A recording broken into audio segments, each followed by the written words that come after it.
नमस्कार, भारत अपडेट देख रहे हैं आप। मैं हूं आपके साथ सपना दीपक मद्देशा। बुलेटिन का आगाज करेंगे बड़ी खबर के साथ। केंद्र सरकार ने प्रदर्शनकारियों को बातचीत का न्योता दिया है। ये बड़ी जानकारी आप तक साझा कर रहे हैं, जहां केंद्र सरकार ने प्रदर्शनकारियों को बातचीत का दिया नया न्योता। जेपी नड्डा और जितेंद्र सिंह करेंगे छात्रों से सीधी बातचीत। केंद्रीय मंत्री जितेंद्र सिंह का बड़ा बयान सामने आया। सरकार सभी मुद्दों पर चर्चा के लिए तैयार है। छात्र आए, संवाद से निकलेगा समाधान। प्रतिष्ठा नहीं, छात्रों के हित में होगी बातचीत। सरकार ने प्रतिनिधियों को 4 औपचारिक बातचीत प्रस्ताव भेजे। केंद्रीय मंत्री जेपी नड्डा का बड़ा बयान सामने आया है।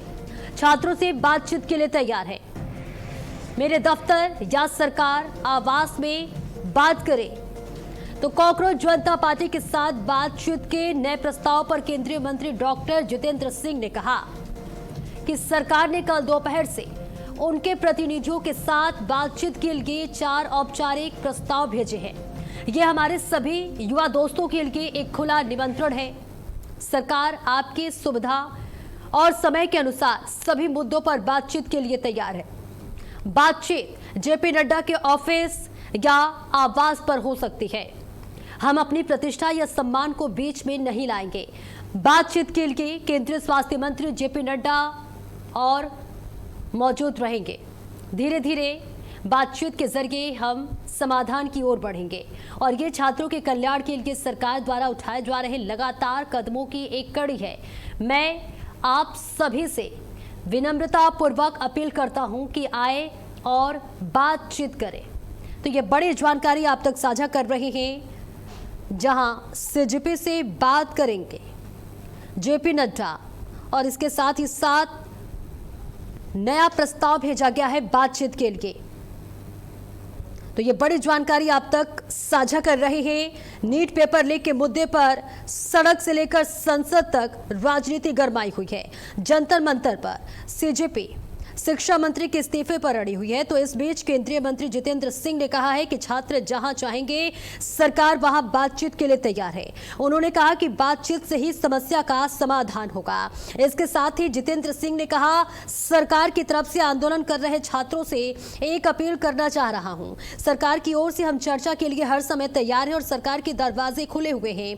हम छात्रों को कहना चाहते हैं कि आप कभी भी चर्चा करना चाहें, आपकी सुविधा अनुसार हम चर्चा के लिए तैयार है। आंदोलन के अलावा दूसरे विषय को लेकर भी सरकार चर्चा के लिए तैयार रहेगी। इसके साथ ही उन्होंने कहा कि छात्र चर्चा के लिए जितना भी समय मांगेंगे हम देने के लिए तैयार हैं। चर्चा में देश के स्वास्थ्य मंत्री जेपी नड्डा और उनके साथ मैं भी रहूंगा। धीरे धीरे हम चर्चा करके समाधान की तरफ बढ़ सकते हैं और समाधान से ही नया रास्ता भी निर्धारित हो सकता है। जहां भी आप कहें, चाहे आप जेपी नड्डा के आवास पर कहें या आप कहें ऑफिस में, मैं तो वहां चर्चा हो सकती है। साथ ही साथ हमारे लिए ये प्रतिष्ठा का सवाल नहीं है। छात्रों और उनके प्रतिनिधियों से बातचीत करने के लिए सरकार की तरफ से 4 बार प्रस्ताव भेजा जा चुका है। तो ये बड़ी अपडेट, बड़ी जानकारी आप तक साझा कर रहे हैं, जहां अब सरकार की तरफ से बातचीत का रास्ता साफ हो गया है और 4 बार न्योता दिया जा चुका है, 4 बार प्रस्ताव जा चुका है। केंद्रीय मंत्री जितेंद्र सिंह ने कहा है कि पीएम मोदी इस मामले को लेकर खुद संवेदनशील है। उन्होंने सुबह अपने कथन में कहा कि सर्वाधिक प्राथमिकता वो युवाओं के हितों को देते हैं और इसी से प्रेरित होकर उन्होंने ये निर्णय लिया है कि जितने पर पेपर लीक के दोषी पाए जाएंगे उन्हें फास्ट ट्रैक के माध्यम से सजा दी जाएगी ताकि जल्दी निर्णय हो। और मैं एक बार फिर बड़ी विनम्रता से आपसे अपील करता हूं कि आइए बैठिए, चर्चा कीजिए और इस मुद्दे पर ईमानदारी से एक रास्ता खोलें। तो इससे पहले कॉकरोच जनता पार्टी ने स्पष्ट किया था कि हमने सरकार के सामने अपनी मांगे रख दी है। अगर उन्हें अब बात करनी है तो उन्हें खुद जंतर मंतर पर आना होगा। ज्यादा जानकारी के लिए हमारे सहयोगी स्नेह कमल हमारे साथ जुड़ रहे हैं। स्नेह कमल, देखिए, सरकार की तरफ से चौथी बार ये प्रस्ताव भेजा गया है, क्या कुछ अभी आपके पास अपडेट है? बिल्कुल, केंद्रीय मंत्री जेपी नड्डा ने बृहस्पतिवार को कॉकरोच जनता पार्टी को बात के लिए आमंत्रित किया था। इसी क्रम में केंद्रीय मंत्री जितेंद्र सिंह ने कहा कि हम 4 बार जो सीजेपी को वार्ता के लिए बुला चुके हैं, लेकिन हर बार उन्होंने ये प्रस्ताव को कर दिया है, क्योंकि बीजेपी ने उनको प्रस्ताव दिया था। भारतीय जनता पार्टी के जो भी नेता है वो जेपी नड्डा के आवास पर आए, वहां पर जो सरकार से वार्ता करे। लेकिन अब भारतीय जनता पार्टी कहती है कि वार्ता जो है जनता के बीच में जंतर मंतर को हो, या अगर सरकार की सुरक्षा कोई दिक्कत है तो न्यूट्रल प्लेस कोई जो है तटस्थ स्थान पर वार्ता हो सकती है। वार्ता के स्थान को लेकर जो है अभी भी असमंजस जो है कायम है।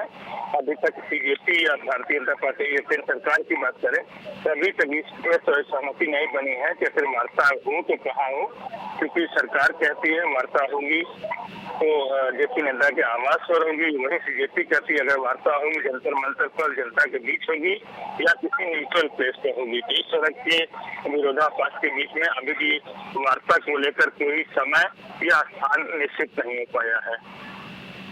सरकार ने ये दावा किया है कि हम बातचीत के लिए तैयार हैं, आप जहां भी कहें वहां हम बातचीत के लिए तैयार हैं। क्या इस पर छात्र संगठनों की तरफ से अब तक कोई बयान सामने आया है?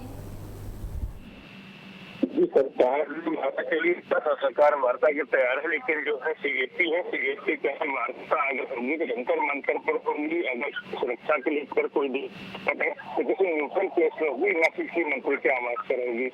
बिल्कुल, बहुत बहुत शुक्रिया आसने कमल आपका इस महत्वपूर्ण जानकारी के लिए। और चलिए आगे बढ़ते हैं। जंतर मंतर पर बीती रात फिर छात्रों और पुलिस के बीच झड़प देखने को मिली थी, जिसके बाद सीजेपी नेता अभिजीत दीपके ने स्टेज से घोषणा की कि यह आंदोलन शांति और अहिंसा से चलेगा। अभी फिलहाल जंतर मंतर पर हालात शांत है और इसे लेकर भारत अपडेट के संवाददाता की ग्राउंड रिपोर्ट देखिए। इसे मौजूद है दिल्ली के जंतर मंतर पर और प्रोटेस्ट यानी कि प्रदर्शन लगातार जारी है। आप तस्वीरें देख सकते हैं, यहाँ पर तमाम जो दूर तक देखे जा सकते हैं वो सभी प्रदर्शनकारी हैं, एक स्वर में मांग कर रहे हैं कि शिक्षा मंत्री जो कि धर्मेंद्र प्रधान है उनका इस्तीफा हो। मरेगा हर वो इंसान जो आम चुप है, आज अगर चुप है वो मरेगा, ऐसा इनका कहना है। ये आपने लिखा है मरेगा हर इंसान और जो आज चुप है, क्या कहेंगे?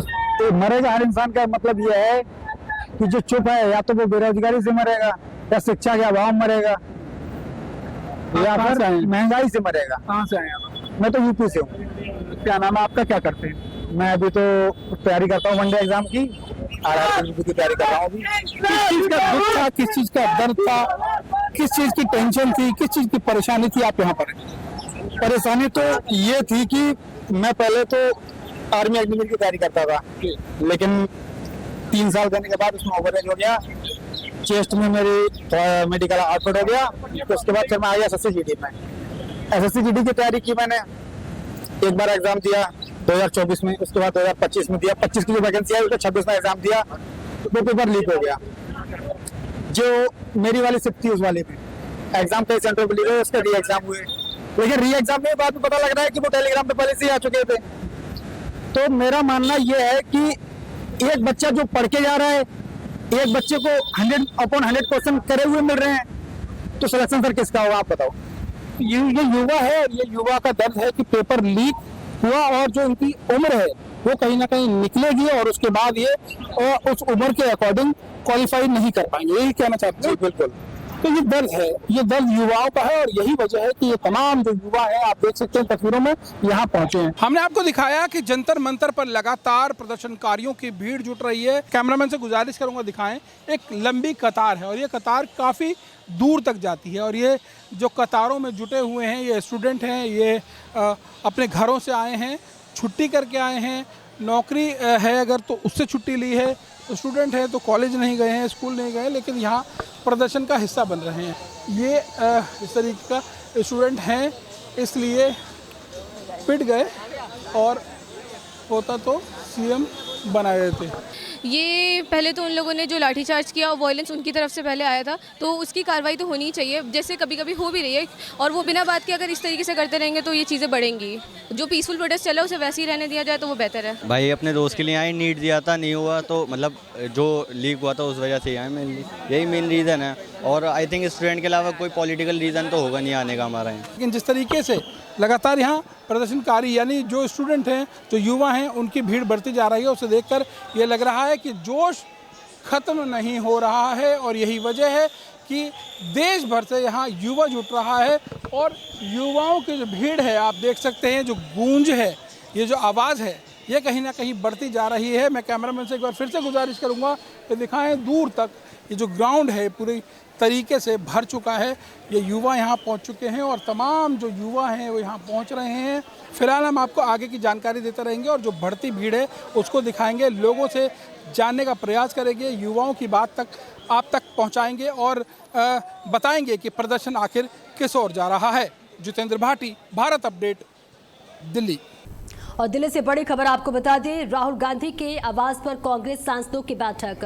कांग्रेस सांसद प्रियंका गांधी राहुल गांधी के घर पहुंची हुई हैं। जयराम रमेश, जेबी माधिर बैठक के लिए पहुंचे हुए हैं।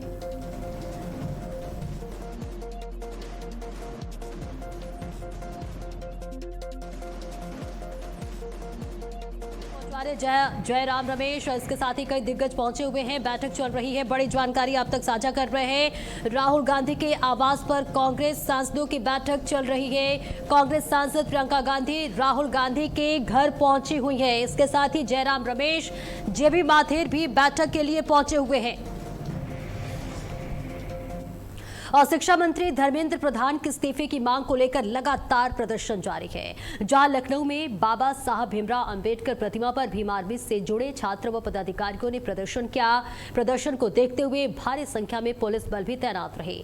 सुरक्षा के मद्देनजर पुलिस ने कई प्रदर्शनकारियों को हिरासत में लेकर ईको गार्डन के लिए भेज दिया। तो तस्वीर आप तक साझा कर रहे हैं, जहां लगातार प्रदर्शन किया जा रहा है और इस बीच पुलिस भी, हालांकि देखिए, सुरक्षा के मद्देनजर कई प्रदर्शनकारियों को हिरासत में लेकर इको गार्डन भेज दिया गया है। फिलहाल आपको बता दें कि अभी वहां पर स्थिति सामान्य बताई जा रही है, लेकिन इस बीच जरूर आपको बताते चले कि लगातार प्रदर्शनकारी शिक्षा मंत्री धर्मेंद्र प्रधान के इस्तीफे की मांग पर अड़े हुए हैं। तो तस्वीर आप तक साझा कर रहे हैं।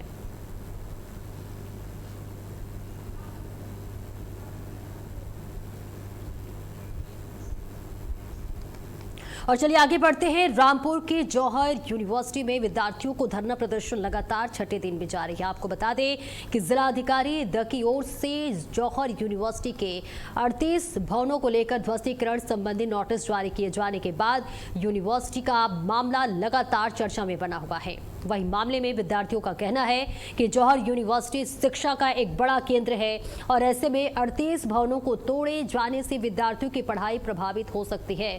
छात्र छात्राओं ने प्रशासन से अपील की है कि भवनों को तोड़ने के आदेश पर पुनर्विचार किया जाए और कार्रवाई को आपस में वापस लिया जाए।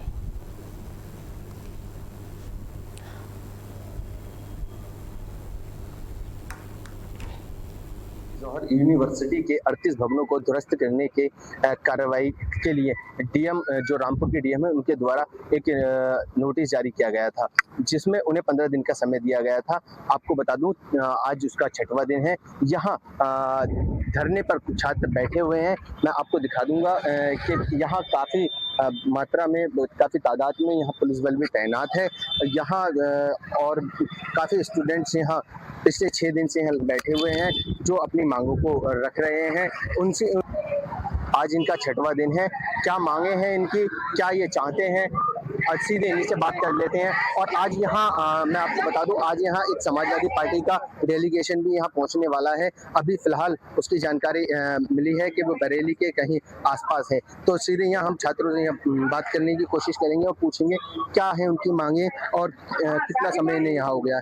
मैडम, कितने दिन हो गए आपको यहाँ धरने पर और क्या आपकी मांग है? कंटिन्यू आज हमारे प्रोटेस्ट का 6वां दिन है और ज़्यादातर हमारी गर्ल्स पार्टिसिपेट कर रही हैं। शेजल आई हुई हैं, सारे लोग आए हुए हैं, छाया आई हुई हैं।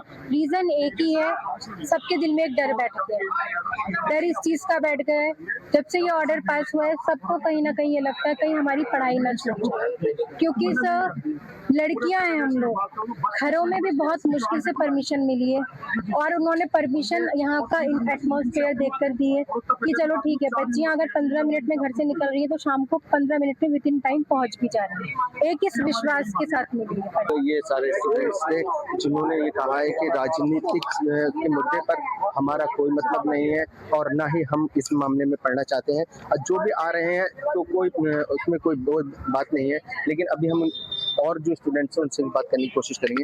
भाई आज छठवां दिन है आपको ये तो सर मेरा नाम अक्षर अहमद है सर। मैं यहाँ सूबे कानून का LLM का 2nd ईयर का स्टूडेंट हूँ सर।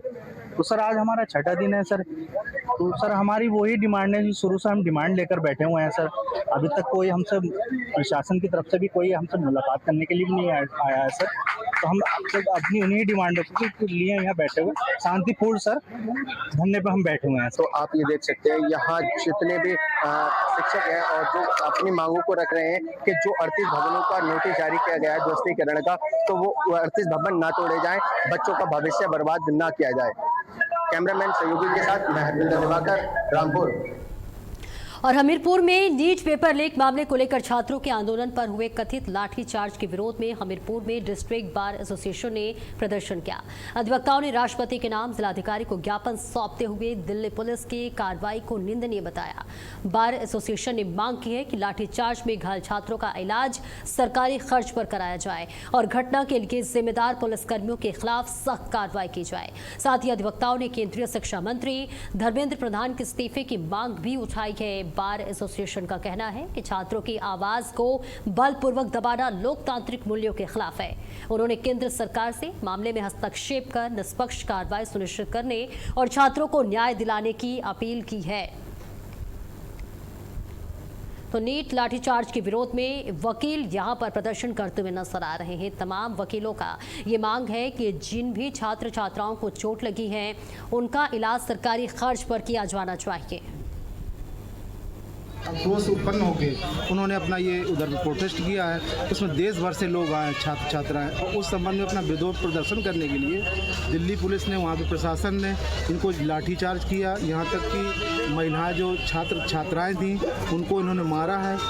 इस कदर मारा है कि उनके इतने घायल हैं, यहाँ तक कि एक बेटी वहाँ ख़त्म भी हो गई है जो छात्रा थी। और हम ये सरकार से मांग करते हैं कि जितने भी छात्र छात्राएं घायल हैं उनका समुचित इलाज हो, उनको आर्थिक रूप से उनका वो किया जाए, आर्थिक रूप से सहयोग की। और सुहेल देव, भारतीय समाज पार्टी ने समाजवादी पार्टी के नेताओं और समर्थकों के द्वारा पिछड़े व दलित समाज के खिलाफ की गई कथित अपमानजनक टिप्पणियों पर कड़ा रोष जताया है। पार्टी ने इस मुद्दे पर नाराजगी जताते हुए सपा प्रमुख से सार्वजनिक माफी की मांग की है और दोषियों पर सख्त कार्रवाई का दबाव बनाया है। पार्टी के जिलाध्यक्ष सोहन लाल कोल ने शुक्रवार को जिलाधिकारियों और पुलिस अधीक्षक को संबोधित एक ज्ञापन सौंपा। अवगत कराना है कि कुछ दिनों पहले माननीय शिवपाल सिंह यादव जी ने एक छोटी जाति नीच जाति का शब्द जो है उन्होंने बोल दिया था। उस शब्द का इतना बुरा प्रभाव पड़ा कि पूरे उत्तर प्रदेश क्या पूरे देश में वो चर्चा का विषय बना हुआ है। इसी संबंध में हम लोग ने अपना ज्ञापन भारती सोहेल देव पार्टी की तरफ से डीएम साहब को सौंपा है कि उसमें जो है इसके विरुद्ध सख्त से सख्त कार्रवाई हो कि जो भी पार्टियां हैं वो जाति विशेष की लड़ाई न लड़े। और लखनऊ में सरकारी जमीन पर अवैध कब्जे के खिलाफ लखनऊ विकास प्राधिकरण ने बड़ी कार्रवाई शुरू कर दी है। एलडीए उपाध्यक्ष प्रथमेश कुमार के निर्देशन में जोन 6 में करीब 3000 वर्ग मीटर पर नजुल भूमि को कब्जा मुक्त कराने के लिए बुलडोजर चलाया जा रहा है और इस जमीन पर रामपाल यादव का अवैध कब्जा था। इसकी अनुमानित कीमत करीब 30 करोड़ रुपए है। कार्रवाई के दौरान जोनल अधिकारी समेत एलडीए के कई अधिकारी और अभियंता मौके पर मौजूद हैं। किसी भी अप्रिय स्थिति से निपटने के लिए भारी पुलिस बल और एलडीए की टीम भी तैनात की गई है। प्रशासन का कहना है कि सरकारी जमीन पर अवैध कब्जों के खिलाफ अभियान आगे भी जारी रहेगा।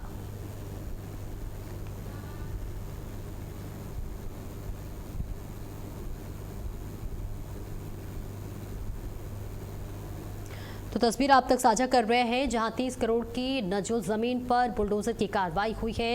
प्रशासन का ये बड़ा और कड़ा एक्शन देखने को मिला है।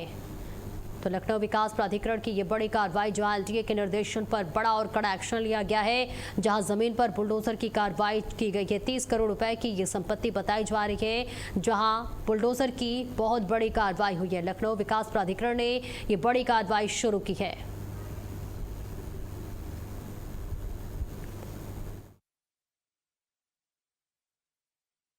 लखनऊ में सरकारी जमीन पर अवैध कब्जे के खिलाफ लखनऊ विकास प्राधिकरण ने बड़ी कार्रवाई शुरू कर दी है। एलडीए उपाध्यक्ष प्रथमेश कुमार के निर्देशन में जोन 6 में करीब 3000 वर्ग मीटर नजूल भूमि को कब्जा मुक्त कराने के लिए बुलडोजर चलाया जा रहा है और इस जमीन पर रामपाल यादव का अवैध कब्जा था और इसकी अनुमानित कीमत करीब 30 करोड़ रुपए है। वही कार्रवाई के दौरान जोनल अधिकारी समेत एलडीए के कई अधिकारी और अभियंता मौके पर मौजूद हैं और किसी भी अप्रिय स्थिति से निपटने के लिए भारी पुलिस बल और एलडीए की टीम भी तैनात की गई है। वही प्रशासन का कहना है कि सरकारी जमीन पर अवैध कब्जों के खिलाफ अभियान आगे भी लगातार जारी रहेगा।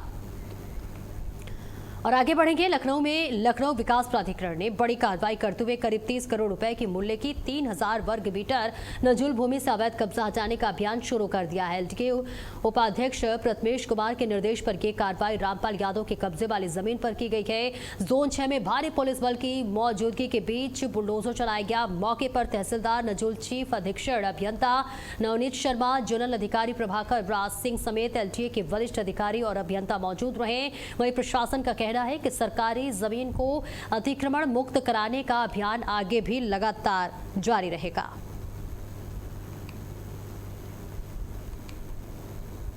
तो बुलडोजर की ये बड़ी और कड़ी कार्रवाई देखी गई है। बताया जा रहा है यह अभियान लगातार आगे भी जारी रहेगा। अगर सरकारी संपत्ति पर किसी तरह का कब्जा किया जाता है तो कार्रवाई तय है। विकास प्राधिकरण ने अवैध निर्माण और अवैध अतिक्रमण के खिलाफ लखनऊ विकास प्राधिकरण के उपाध्यक्ष प्रथमेश कुमार ने जो आदेश दिया था, उसी क्रम में आज नजूल की लैंड पर जो रामपाल यादव की बताई जा रही है, ये हजरतगंज क्षेत्र में, उस पर आप देख सकते हैं कि रोकलैंड और जेसीबी मशीनें लगभग 5-6 जेसीबी मशीनें लगी हैं, जिसपे अवैध जो कब्जा था उसको हटाया जा रहा है। और जिस तरीके से ये निर्माण था उसको आज लखनऊ विकास प्राधिकरण की पूरी टीम, आप देख सकते हैं कि यहाँ पर फोर्स पूरी मौजूद है। लखनऊ विकास प्राधिकरण के अभियंता मौजूद हैं और अभियंता चीफ इंजीनियर है और लखनऊ विकास प्राधिकरण के जो जोनल है, जोन 6 के जो जोनल हैं प्रभाकर सिंह, वो यहाँ पर मौके पर मौजूद है। पूरी फोर्स यहाँ पर मौजूद है। किसी भी प्रकार से कोई विरोध ना हो, किसी प्रकार कोई दिक्कत ना हो, उसी के लिए यह यहाँ पर पूरे जो है फोर्स लगाई गई है। और ये इसकी जो बाजारी कीमत बताई जा रही है वो लगभग 30 करोड़ रुपए बताई जा रही है और लगभग जो ये जमीन है वो लगभग 4000 स्क्वायर फीट है, जो आज लखनऊ विकास प्राधिकरण की पूरी टीम यहाँ पर पहुंच करके और इसको ध्वस्त कर रही है। कैमरामैन गौरव के साथ पेमन कुमार पांडे, भारत अपडेट, लखनऊ। और चलिए आगे बढ़ते हैं। मुरादाबाद में उत्तर प्रदेश पुलिस की 43वीं वार्षिक बैडमिंटन दिव्यांगा टेबल टेनिस प्रतियोगिता का शुभारंभ हुआ। मुरादाबाद पुलिस लाइन में पुलिस उप महानिरीक्षक मुरादाबाद परिक्षेत्र ने प्रतियोगिता का शुभारंभ किया। बैडमिंटन और टेबल टेनिस प्रतियोगिता में महिला और पुरुष खिलाड़ियों ने हिस्सा लिया। पुलिस उप महानिरीक्षक मुरादाबाद परिक्षेत्र मुनिराज ने कहा कि इस प्रतियोगिता में विभिन्न आयु के श्रेणी के खिलाड़ी शामिल हैं, जो अलग अलग खेतों में हिस्सा ले रहे हैं। डीआईजी मुनिराज ने प्रतियोगिता में शामिल हो रहे सभी खिलाड़ियों की कामयाबी की कामना की। तो तस्वीर आप तक साझा कर रहे हैं, जहां पर बैडमिंटन प्रतियोगिता में भी यहां पर लोग आए नजर। इसके साथ ही साथ तमाम लोगों की इस कार्यक्रम में मौजूदगी रही। सभी खिलाड़ियों की कामयाबी की कामना की गई। आज मुरादाबाद पुलिस लाइन में Uttar Pradesh 43rd inter zone badminton और टेबल टेनिस का प्रतियोगिता का शुभारंभ आज मैंने करवाया। आज उत्तर प्रदेश का 7वां जोन और 3 पीएसी जोन और जीआरपी और रेडी जोन सभी लोग पार्टिसिपेट करने के लिए पुरुष और महिला लोग सभी लोग आए हैं और अगले 4 दिन ये कार्यक्रम चलेगी। आज से कई कैटेगरी के गेम चलेगी। आज इसका इनाग्रेशन मैंने करवाया था, ये बहुत अच्छी तरीके से सफल हुआ। और मुरादाबाद में कुंदरकी विधानसभा क्षेत्र में बीजेपी का बूथ अध्यक्ष सम्मेलन आयोजित किया गया, जहां कार्यक्रम में मुख्य अतिथि के रूप में पूर्व जिलाध्यक्ष रामपुर सुभाष भट्टागर ने कार्यकर्ताओं को संबोधित करते हुए कहा कि बूथ अध्यक्ष केवल संगठन की जिम्मेदारी निभाने वाले पदाधिकारी नहीं, बल्कि बीजेपी की विजय यात्रा के सबसे मजबूत आधार स्तंभ है। उन्होंने सभी बूथ अध्यक्षों से जन सेवा, सुशासन और विकास के संकल्प के साथ संगठन को बूथ स्तर तक और अधिक मजबूत बनाने का आह्वान किया। इस अवसर पर विधायक ने नीट नीट परीक्षा उत्तीर्ण कर MBBS में चयनित हुए कुंदरकी विधानसभा क्षेत्र के प्रतिभाशाली विद्यार्थियों को भी स्मृति चिन्ह देकर सम्मानित किया और उनके उज्जवल भविष्य की शुभकामनाएं दी। और खबर कानपुर से है, जहां पर संदिग्ध परिस्थितियों में युवक का शव बरामद हुआ है। जहां काकादेव थाना क्षेत्र के शास्त्री नगर चौकी के पास का मामला बताया जा रहा है। प्रारंभिक तौर पर जानकारी सामने आई है कि घरेलू कलेश से युवक परेशान था। हालांकि मामले की जानकारी मिलते ही पुलिस मौके पर पहुंची और प्रशासन की ओर से कार्रवाई की जा रही है।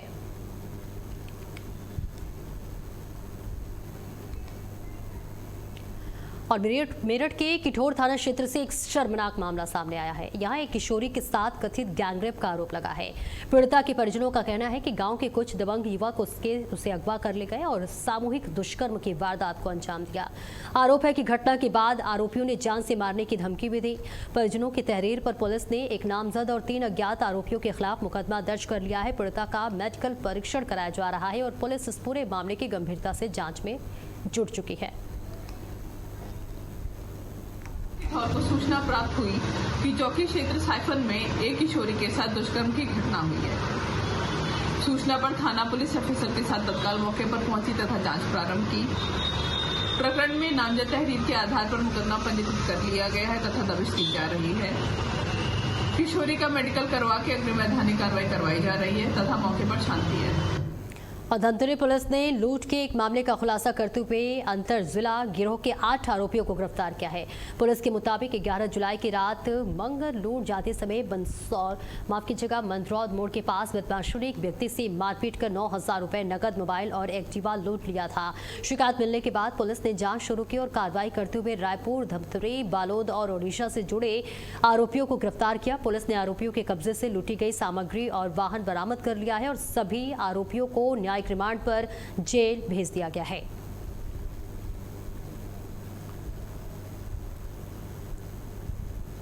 तो लूट का माल और वाहन पुलिस ने बरामद कर लिया और पूरे मामले में पुलिस कार्रवाई करते हुए नजर आ रही है।